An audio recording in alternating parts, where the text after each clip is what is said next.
सी, ये हम लोग ने लास्ट ये 162 वाला सम किया था। हेलो हेलो, 162 वाला सम किया था हम लोग ने कल लास्ट टाइम, है ना। फॉर अ डिस्ट्रीब्यूशन, ये 17th वाला प्रॉपर्टीज पे है, और मैं इसी लेक्चर में सब करा दूंगा तुम लोगों की, जो भी प्रॉपर्टीज वाले सम्स है ना, objectives. For a Poisson distribution, mean and standard deviation are equal. No, mean and variance are equal. Mean and variance are what? Equal. B answer है. Standard deviation and variance are not equal. Mean and variance are equal. Mean क्या होता है? NP, और standard variance होता है NPQ, लेकिन Q is almost equal to 1.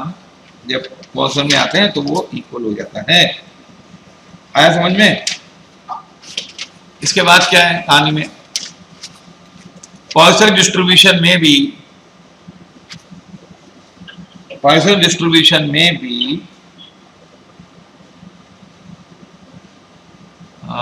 ये 20th 19th one, sorry, it is may be यूनिमोडल और बायमोडल। यूनिमोडल भी हो सकता है, बायमोडल भी हो सकता है, मतलब बहुत सारे मोड भी हो सकते हैं और एक ही मोड हो सकता है, ऐसा कुछ भी हो सकता है। मल्टी मोडल नहीं होता, एक होते हैं या दो होते हैं। Poisson distribution is always positively skewed to the left. Starting में फ्रीक्वेंसीज ज्यादा होती है। ओके, बताता हूं इसकी स्टोरी क्या है। ये तीनों ऑब्जेक्टिव्स है ना, 17, 18, 19 और 20, 19, 18 छोड़ो, 17, 19 एंड 20 प्रॉपर्टीज पे है। For Poisson fitting to an observed frequency distribution, what do? We equate Poisson parameter to the mean of the frequency distribution, है ना। What do? हम लोग जब ये फिटिंग करते हैं ना डिस्ट्रीब्यूशन, ये हमने निकाला था ना ये 15th सम, इसमें हम लोग ने पूरा डिस्ट्रीब्यूशन फिट किया था। What we had done, distributed पूरा डिस्ट्रीब्यूशन हमने फिट किया था। तो हमने क्या किया था? We equate the parameter जो है to the mean of the distribution. Mean of the frequency को हमने मीन माना था कि नहीं? ओके, मीडियन को हमने मीन नहीं माना, मीन को ही मीन माना था। फ्रीक्वेंसी डिस्ट्रीब्यूशन का जो मीन है उसी को हमने पॉइसन डिस्ट्रीब्यूशन का मीन माना था। तो answer is A. The most important continuous probability distribution is known as, continuous distribution होता है वो नॉर्मल डिस्ट्रीब्यूशन होता है। अब है ना, हम लोग ये तीनों डिस्ट्रीब्यूशन की कुछ प्रॉपर्टीज पढ़ते हैं। What we are doing?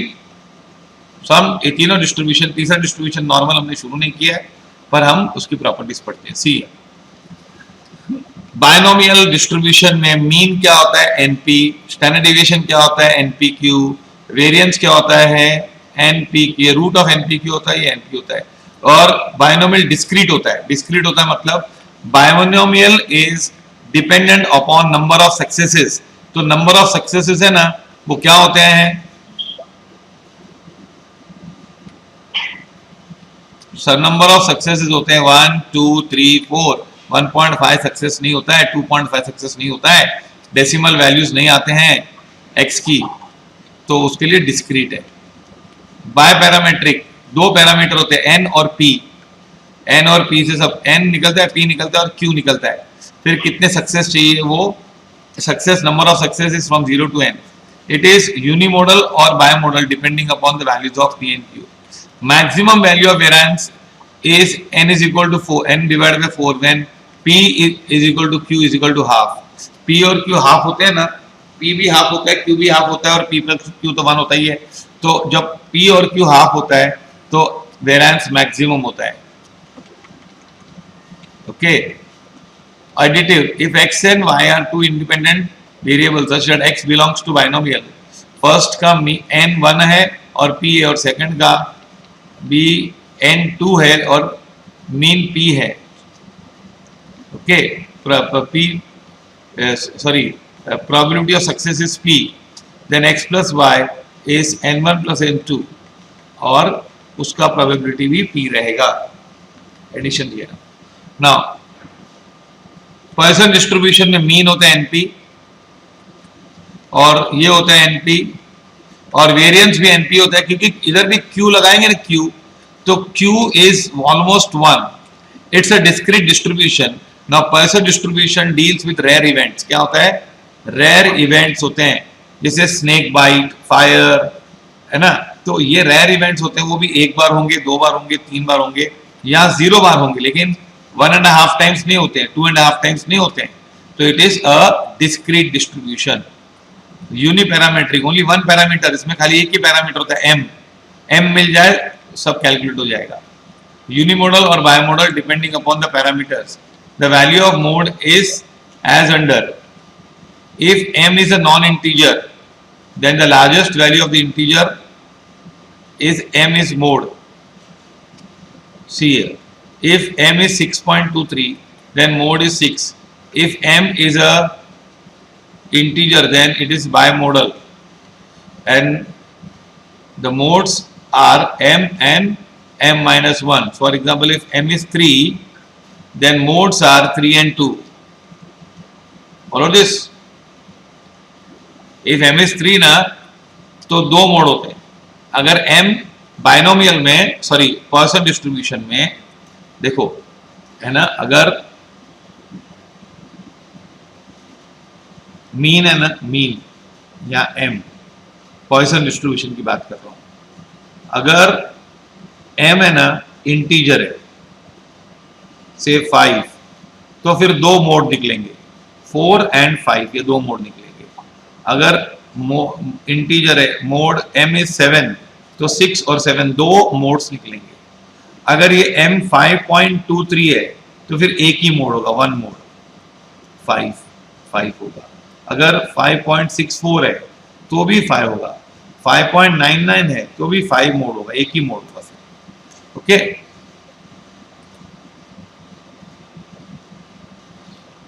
फिर यहाँ पे x plus y belongs to, x belongs to Poisson mean m1, y belongs to Poisson mean m2, 2 distribution है. Then x plus y will be m1 plus m2. Okay, इसका mean m plus m1 plus m2 हो जाएगा. अभी normal distribution की कथा हम शुरू करते हैं थोड़ी देर में. अब है ना, कुछ अपने ऑब्जेक्टिव्स बच गए थे.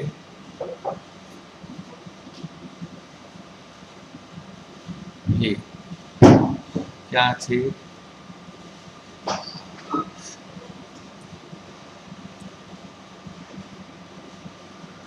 See if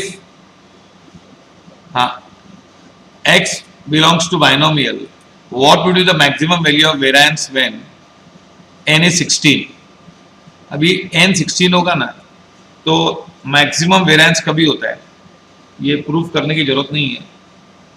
n is 16, p half होना चाहिए और q भी हाफ होना चाहिए, और वेरिएंस की वैल्यू होती है npq, that is 16 into half is equal to 4. ये बहुत इंपॉर्टेंट ऑब्जेक्टिव है यार. npq मैक्सिमम वेरिएंस होता है. वैसे अगर n होता है ना, n इंटू हाफ करेंगे तो n/4 is what? Maximum value of variance. Variance तभी मैक्सिमम होता है जब p भी हाफ हो और q भी हाफ हो.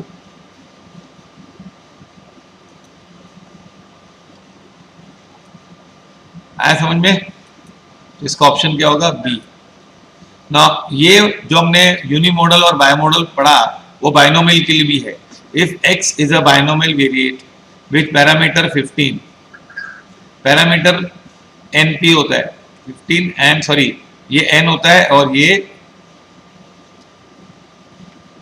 1/3. What is the value of the mode of the distribution? सुनो यहाँ पे,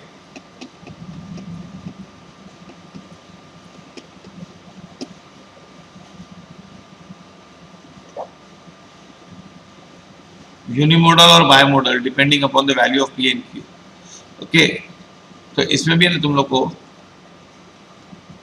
Q is almost equal to 1 का असम्पशन लेके क्या करने का यहाँ पे, सी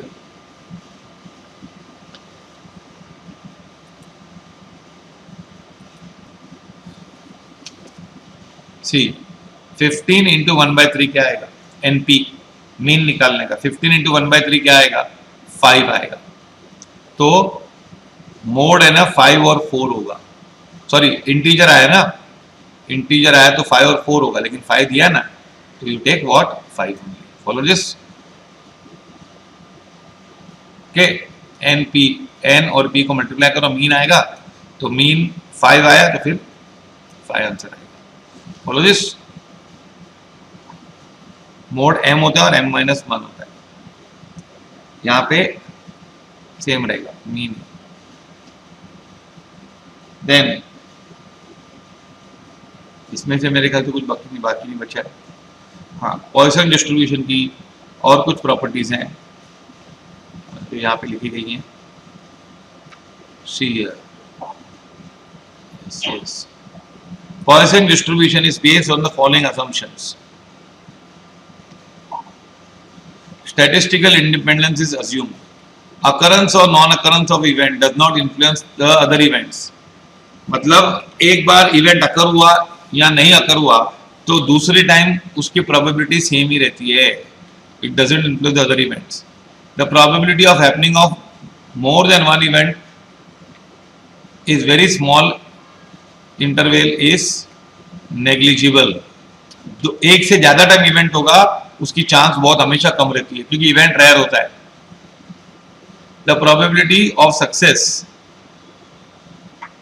for a small space or short interval of time is proportional to the space or length of the time interval as the case may be. देखो क्या होता है, तुम लोगों को मैंने बताया था कि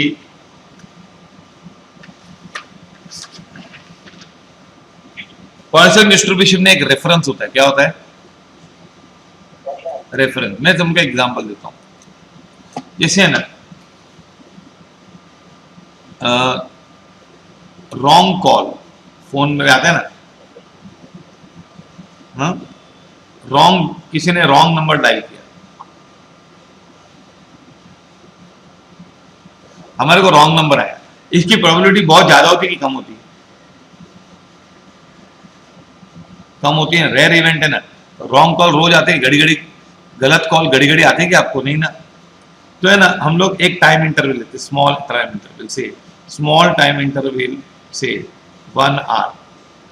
हाँ, तो 1 आवर में इसकी प्रोबेबिलिटी बहुत कम है, बहुत कम. सो 0.00001 ऐसा प्रोबेबिलिटी इसकी सपोज. अब है ना, इसकी रेयर इवेंट है. पहली प्रॉपर्टी क्या बोली उन्होंने? Statistical independence is assumed. The occurrence or non-occurrence of event does not influence other event. Suppose यहाँ पे wrong call आया या नहीं आया, हाँ, यहाँ पे आ भी सकते हैं और नहीं भी आ सकते, लेकिन चांस बहुत कम है आने की, तो उससे दूसरे इवेंट्स की प्रोबेबिलिटी का इफेक्ट नहीं होता है. रॉन्ग कॉल आएगा तो दूसरे कुछ इवेंट्स होने वाले हैं, उसकी प्रोबेबिलिटी का इफेक्ट नहीं करता है. It is independent of other events.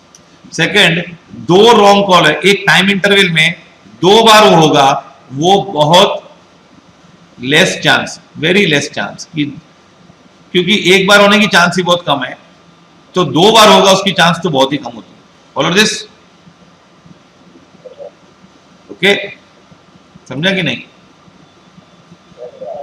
हाँ, क्योंकि देखो ये है ना, 2 बार इवेंट होगा उसकी चांस बहुत कम है. तीसरी बात, अगर हम 1 आर का 2 आर कर देंगे ना, तो इसकी प्रोबेबिलिटी, सपोज यहाँ प्रोबेबिलिटी पी है, तो अगर 2 आर्स कर देंगे तो इसकी प्रोबेबिलिटी 2p हो जाएगी, और 3 आर्स करेंगे तो 3p हो जाएगी. मतलब फिर 3 घंटे की बात करोगे तो प्रोबेबिलिटी बढ़ती जाएगी. The probability of success of for a small space और short interval of time is proportional to the space और length of the time interval. जितना लेंथ बढ़ाओगे टाइम की, उतनी प्रोबेबिलिटी बढ़ेगी. अच्छा, ये कंडीशन है प्रोबेबिलिटी की. The probability of finding success is very small in a very small interval t and t plus kt dt is kt where k is greater than 0, है ना. सक्सेस की चांस है ना in a very small interval is kt. The probability of having more than 1 success in this time interval is very low. इस समय 2 बार ये success हो, 2 बार success मिलेगा एक ही टाइम इंटरवल में, उसकी चांस बहुत कम होती है। The probability of success in the time interval is dependent on t as well as what is independent of t as well as of earlier success. मतलब देखो इंडिपेंडेंट ऑफ टी, देखो ये फर्स्ट टी है, ये time ये 1 our, ये 1 our. पहले बोला कि इसने कि 2 बार होने की चांस बहुत कम है, हम पहले भी बोल चुके हैं। एक टाइम इंटरवल में 2 बार होगा, उसकी चांस बहुत कम है। दूसरा है कि अगर इधर सपोज इवेंट हुआ, अगर तुम लोग को गलत कॉल आया यहाँ पे, सपोज यहाँ पे हम लोग इवेंट लेते हैं स्नेक बाइट, तो यहां पर स्नेक बाइट होगा, उसकी चांस सेम ही रहती है। इसका मतलब ये नहीं कि इस आर में स्नेक बाइट हो गया तो अब यहाँ पे स्नेक बाइट होने की चांस बिल्कुल नहीं है, ऐसा नहीं है। या इस आर में भी उसकी चांस सेम रहती है। जहाँ पे अगर 0.0002 था तो यहाँ पर भी 0.0002 ही प्रोबेबिलिटी रहेगी, और उसको इस आर में भी सेम रहेगी। So it is not dependent upon the probability of happening remains same, and it is not dependent upon the time, and it is not dependent upon earlier success or failure। पहले हुआ था snake bite, इसलिए snake bite अभी नहीं होगा। The probability of having success in the time interval is independent of t as well as what earlier success। मतलब earlier success पहले हुआ था इसलिए अब नहीं होगा, या अब ज्यादा होगा, उस पर कोई फर्क नहीं पड़ता है, सेम प्रोबेबिलिटी रहती है, और 2 बार होने की प्रोबेबिलिटी बहुत लो है। अब ये क्या थे, ये थोड़े पॉइंट्स डिस्ट्रीब्यूशन की प्रॉपर्टीज के थे। अब है ना इसमें